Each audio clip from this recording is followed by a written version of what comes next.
Assalamualaikum warahmatullahi wabarakatuh. Perkenalkan, nama saya Aulia Febrianti dari semester 3 jurusan manajemen. Jadi di sini saya ingin membawakan materi tentang dasar hukum haki. Sebelumnya di sini teman-teman udah ada yang tahu gak kalau haki itu apa? Jadi di sini untuk haki adalah hak kekayaan intelektual atau yang bisa disebut haki dari sebuah hasil olah pikir manusia, intelektual manusia untuk bisa mendapatkan suatu jasa produk yang bisa berguna bagi masyarakat. Terus juga dasar hukum haki itu banyak banget sebenarnya, cuman di sini saya mau ngejelaskan ada 6, yaitu nomor 1 itu Undang-Undang nomor 19 2002 diganti oleh Undang-Undang nomor 28 2014 tentang hak cipta, yaitu undang-undangnya berisi tentang perlindungan hak cipta atau dilindungi gitu. Terus ada lagi yaitu nomor 2 Undang-Undang nomor 4 tahun 2001 tentang paten. Nah, yaitu berisi tentang para investor dan pemegang hak paten. Terus ada lagi yaitu nomor 3 Undang-Undang nomor 15 tahun 2001 tentang merek. Nah, di sini berisi tentang merek dagang, terus merek jasa atau merek kolektif dan perlindungan terhadap merek. Terus di sini nomor 4 yaitu Undang-Undang nomor 31 tahun 2000 tentang desain industri. Dalam undang-undang ini berisi tentang desain industri untuk perlindungan yang jangka panjang. Terus ada lagi yaitu Undang-Undang nomor 32 tahun 2000. Itu kelebihan nolnya ya. Jadi mohon maaf. Tentang desain tata letak sikrut terpadu. Nah, jadi untuk itu di dalam undang-undang tersebut yaitu berisi tentang tata letak dan siklus terpadu. Terus yang terakhir yaitu Undang-Undang nomor 30 tahun 2000 tentang rahasia dagang.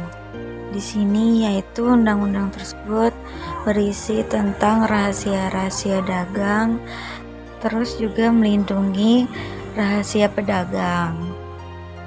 Nah, jadi teman-teman kita lanjut ke ruang lingkup tentang haki.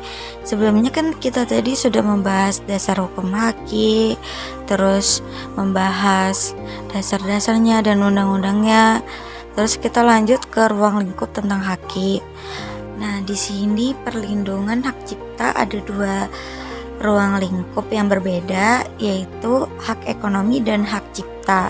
Yang pertama saya jelaskan hak ekonomi dulu ya. Di hak ekonomi itu yaitu dalam dasar hukum haki adalah hak yang mempunyai hubungan pengaruh langsung dengan perekonomian perusahaan seperti hak pedagang, hak distribusi, hak siar, hak pertunjukan, dan hak pinjaman masyarakat. Terus yang di sini yang kedua yaitu hak atas cipta. Jadi yang kedua dalam dasar hukum hak cipta adalah hak-hak yang berhubungan langsung dengan subjek ciptaannya seperti komputer, buku, database, pusat data, atau seperti pemilik restoran, seperti resep-resep itu. Terus saya lanjutkan ke simbol haki, yaitu simbol haki itu ada 4. Yang pertama trademark,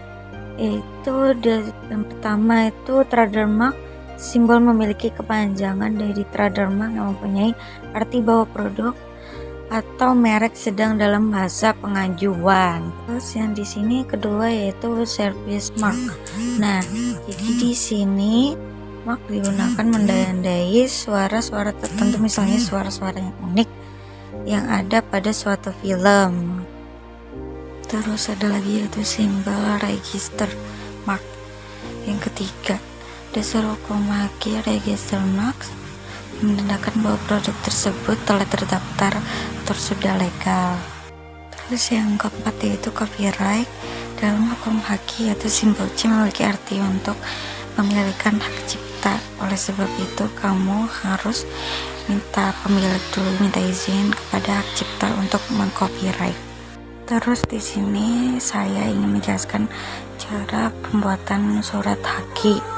Di sini ada 4 langkah. Yang pertama yaitu penyelesaian PTSP dengan mengunjungi pelayanan, terus untuk mengambil formulir dan terus meletakkannya kembali dan dikumpulkan. Yang kedua, pemeriksaan kelengkapan, yaitu menyerahkan berkas lengkap seperti kayak KTP, pokoknya surat berkas apapun yang lengkap. Yang ketiga yaitu proses pemeriksaan administrasi, yaitu para kepala haki mencek pada dokumen-dokumen yang sudah kita kumpulkan tadi. Terus yang terakhir, keempat, pemeriksaan materi. Jadi selama proses pemeriksaan materi yang kita ajukan tadi itu benar atau tidak gitu, atau baik untuk masyarakat atau tidak. Nah, di sini untuk persyaratan dan dokumen harus dipenuhi itu ada 4 lagi, yaitu identitas permohonan seperti harus ada punya KTP atau paspor. Yang kedua yaitu surat izin pemilik. Nah, dengan meminta izin itu supaya kita sama-sama nyaman dengan pemiliknya gitu.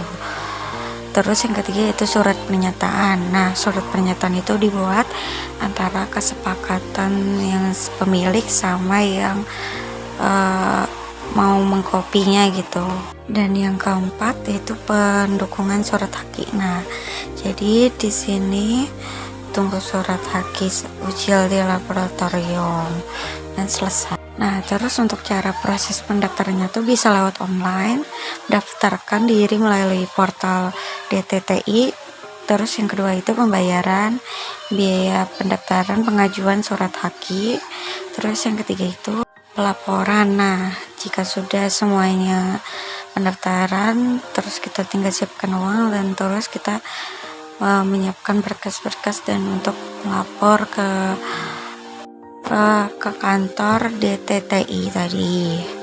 Terus lanjut ke biaya dan waktu. Nah, untuk biayanya itu biasanya tergantung haki apa yang surat kita wajibkan, dan untuk biayanya saya tahu sekitar 2.800.000 gitu.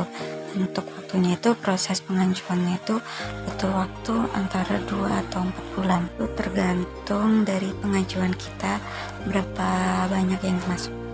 Dan untuk yang terakhir yaitu peran dan tanggung jawab permohonan, seperti yang pertama menyiapkan dokumen lagi yang lengkap gitu, terus kedua mengikuti prosedur. Nah, seperti yang terdapat di prosedur DTTI, yaitu kita harus menaati peraturannya. Terus yang ketiga mengikuti aturan yang berlaku. Nah, itu seperti mengikuti aturan pada kantor DTTI juga. Yang terakhir yaitu membayar biaya administrasi. Nah, itu tuh dari tadi yang kita udah ajukan, dan terus kita tinggal membayar surat haki tersebut dan dinyatakan sudah bikin. Dan ini contoh surat pengajuan surat hakinya. Oke. Jadi kesimpulannya, haki adalah hak yang didapatkan dari hasil olah pikir manusia untuk dapat menganalisa suatu jasa atau produk atau proses yang berguna untuk masyarakat, dan hak untuk menikmati secara ekonomis hasil dari suatu kreativitas intelektual.